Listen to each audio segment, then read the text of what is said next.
Hey guys, it's Camus here, and I've been amused at the surprising popularity of my video on the Fred defense. Um, and so, since people seem to be interested, I came across these games which are supposedly, well, it's not supposedly Nigel Short, but Nigel Short playing supposedly Bobby Fischer. I'm sure you'll remember that big controversy some years back. As it turns out, it was a hoax. It was some guy, I don't know who it was, but he had an engine and he was playing Nigel. Nigel somehow got the idea he was playing Bobby Fischer. Why he thought Bobby Fischer would play the Fred defense is another question. But anyway, the games are kind of amusing because actually Short lost all of these games against the Fred. So if a GM can go down against an insane opening, what is the world coming to?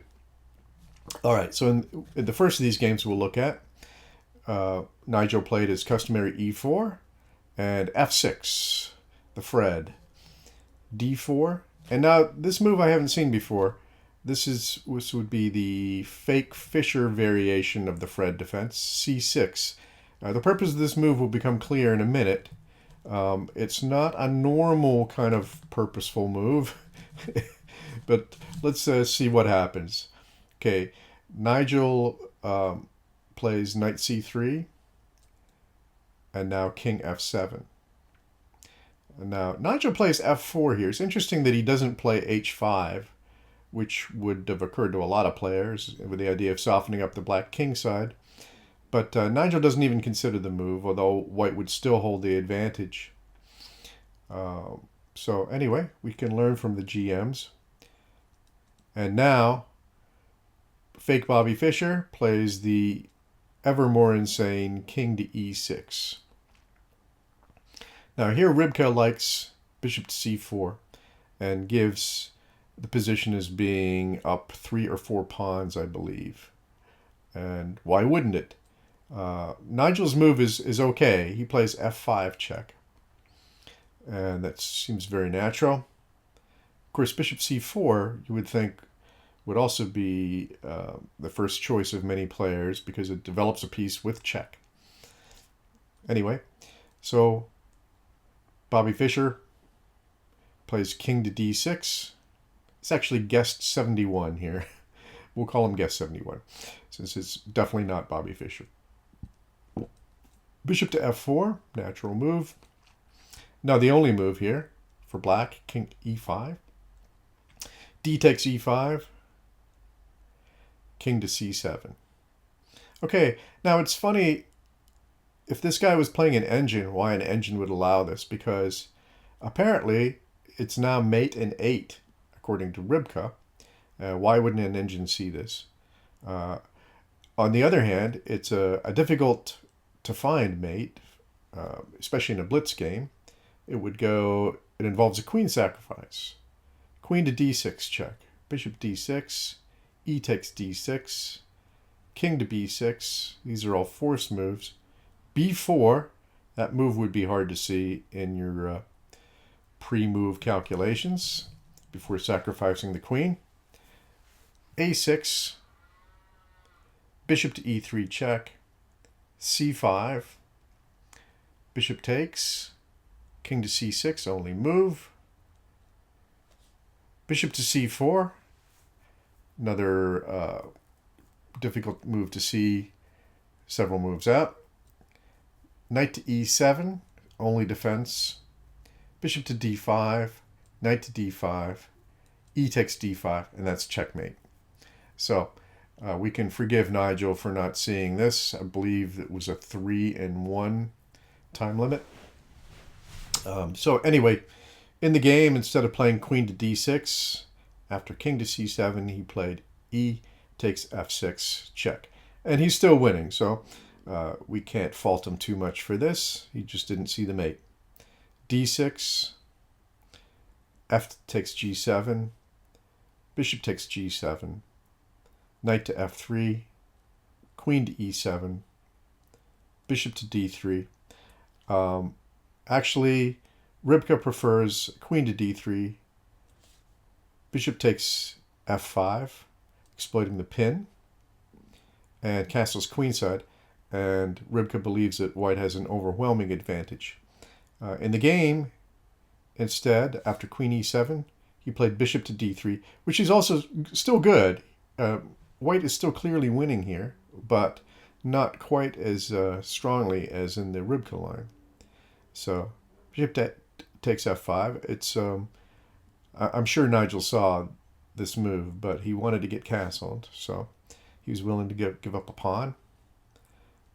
Castles, bishop to g4, h3, bishop to h5, queen to e1, knight to d7,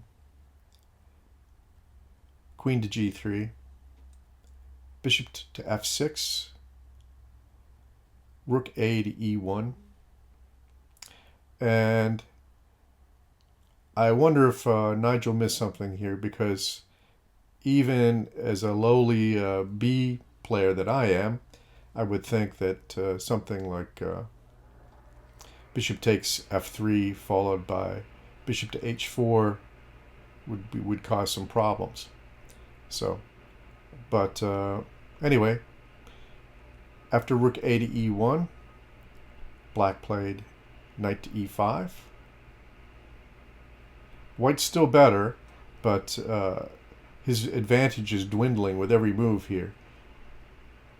Bishop takes e5, d takes e5, king to h2. Actually, Rybka much prefers queen to f2, and white continues to enjoy an edge. It's down to an edge now. Instead, he played king to h2, knight to h6. Black's just bringing in all his pieces. And now Nigel makes it's not a decisive error, but it's a serious error. He plays knight to d1 with the admirable goal of rerouting the knight to e3 and to f5, but it allows black to strengthen his attack. He should have played queen to f2 here with an equal position.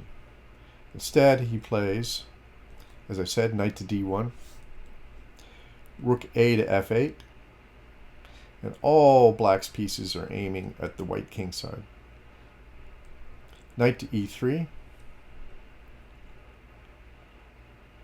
White's pieces don't seem terribly well connected, well coordinated. The rooks really aren't doing anything. Well, maybe the rook on f1 is doing something. The bishop's not doing anything. And it's hard to find moves for white in this position. So after knight to e3, rook h to g8. It's looking pretty dire now. Queen to f2. Finally he makes his move. And now bishop takes f3.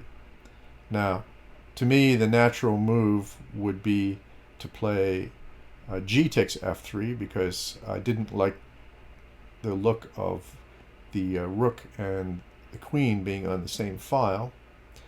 But so let's take a quick look at that. If Nigel had played my move, and glad he didn't, g takes f3, he would have lost to bishop to h4 with shish kebab, queen to e2, bishop to g3, king to h1, queen to h4, and you can see it's getting pretty serious here. Queen to g2, bishop takes e1, knight to g4, because the queen was attacked. He doesn't have time to recapture.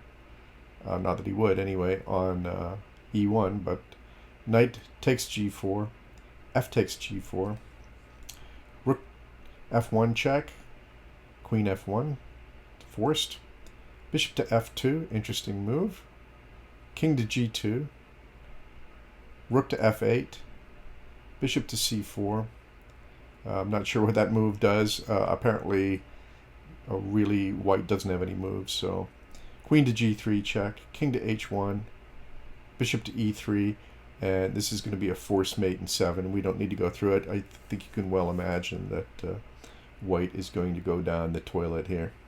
Okay, so anyway, Nigel played, after bishop takes f3, Nigel played the correct move, queen to f3, bishop to h4, knight to f5, knight takes f5, e takes f5, bishop g3 check, king to h1, bishop takes e1, rook takes e1. Now, according to Ribka, this position is still technically equal, though black is up in exchange. And what's the pawn situation? And black's down a pawn. Okay, so he's got exchange for a pawn. I guess that's roughly equal, even in human terms. Queen to g7, putting on more pressure on g2. b4, interesting move. I guess what else is he going to do? h5, b5. Now this move is a small error. Ribka prefers a4, but after c takes b5, unfortunately, the natural move, the natural reply, bishop takes b5, leads to a lot of grief for white. So this was the decisive error of the game, because Nigel didn't see that the next two moves. Okay, let's give you a quiz here. If you're black, it's black to play and win. It's not a complete knockout blow, but what would you play here? Okay, assuming you've had a chance to think about it, but the winning move is rook takes f5. And now white is lost. He plays queen to d5. He has to maintain a guard of g2 because of the battery on the g file. And now another very strong move from black. See if you can find it. Okay, he plays e4. It's just his opening lines. And now the queen is attacked. He has no choice, but he has to take on e4. Taking the rook is just checkmate in one. Queen takes e4. And now this is the point of black's play. He just takes the bishop. Nigel struggled on with queen to c4, but after king to b8, he can't take that rook for the same reason, and he resigned. He's an entire rook down. Well, he's got a pawn for it, but that's all she wrote. So we'll take a look at those other Fred games in the next week or so, and I hope you enjoyed this, and stay tuned for more. Thank you.